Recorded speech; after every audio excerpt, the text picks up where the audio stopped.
నమస్తే. జూబ్లీహిల్స్ ఉప ఎన్నిక ఓట్ల లెక్కింపు శుక్రవారం ఉదయం 8 గంటలకు ప్రారంభమవుతుంది. అనుమతి ఉన్నవాళ్లు మాత్రమే లెక్కింపు కేంద్రం వద్దకు రావాలంటూ రిటర్నింగ్ ఆఫీసర్ కర్ణన్ తెలిపారు. జూబ్లీహిల్స్ ఉప ఎన్నిక పోలింగ్ ఈ నెల 11న ముగిసింది. రేపు ఫలితాలు వెలువడతాయి.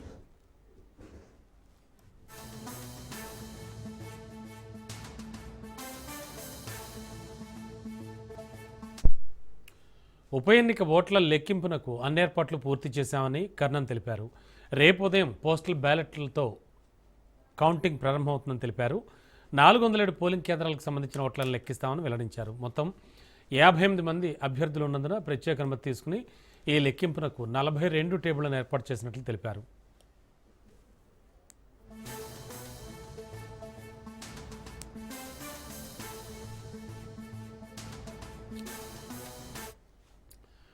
పది రౌండ్లలో కౌంటింగ్ పూర్తి చేస్తామని ఆర్ఓ కర్ణన్ తెలియజేశారు. కౌంటింగ్ కోసం మొత్తం 186 మంది సిబ్బందిని కేటాయించినట్లు తెలిపారు. ఫలితాలను ఎప్పటికప్పుడు ఎన్నికల సంఘం వెబ్సైట్లో పొందుపరుస్తామని, మీడియాకు ప్రత్యేకంగా ఎల్ఈడి స్క్రీన్లను కూడా ఏర్పాటు చేస్తామని చెప్పారు.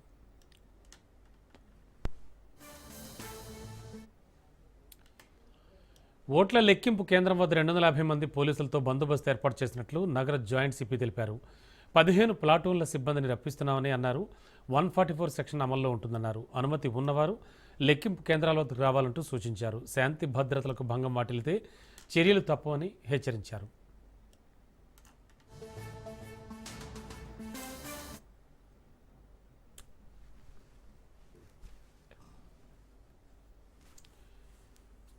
జూబ్లీహిల్స్ బరిలో ఉన్న మొత్తం 58 మంది అభ్యర్థుల భవితవ్యం రేపు తేలనుంది.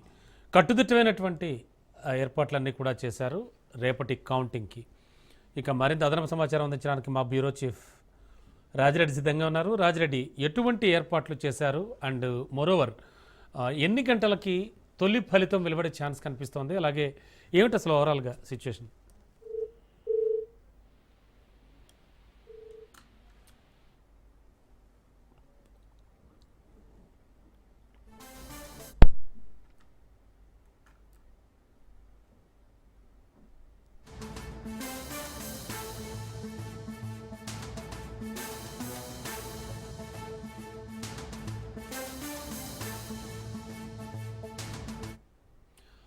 జూబ్లీహిల్స్ ఉప ఎన్నిక ఓట్ల లెక్కింపు శుక్రవారం ఉదయం 8 గంటలకు ప్రారంభమవుతుంది.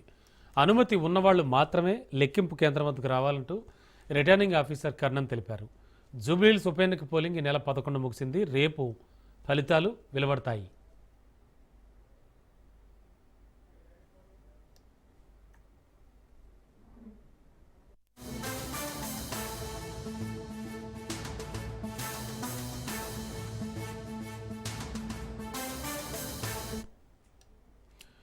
ఉప ఎన్నిక ఓట్ల లెక్కింపునకు అన్ని ఏర్పాట్లు పూర్తి చేశామని కర్ణన్ తెలిపారు. రేపు ఉదయం మొదట పోస్టల్ బ్యాలెట్లతో లెక్కింపు ప్రారంభమవుతుందని తెలిపారు. 407 పోలింగ్ కేంద్రాలకు సంబంధించిన ఓట్లను లెక్కిస్తామని వెల్లడించారు. మొత్తం 58 మంది అభ్యర్థులు ఉన్నందున ప్రత్యేక అనుమతి తీసుకుని లెక్కింపునకు 42 టేబుళ్లను ఏర్పాటు చేసినట్లు వెల్లడించారు.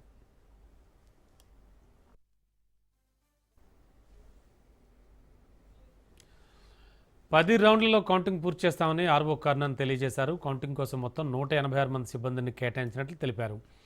ఇక లేటెస్ట్ ఇన్ఫో మా హైదరాబాద్ బ్యూరో చీఫ్ రాజిరెడ్డి అందిస్తారు.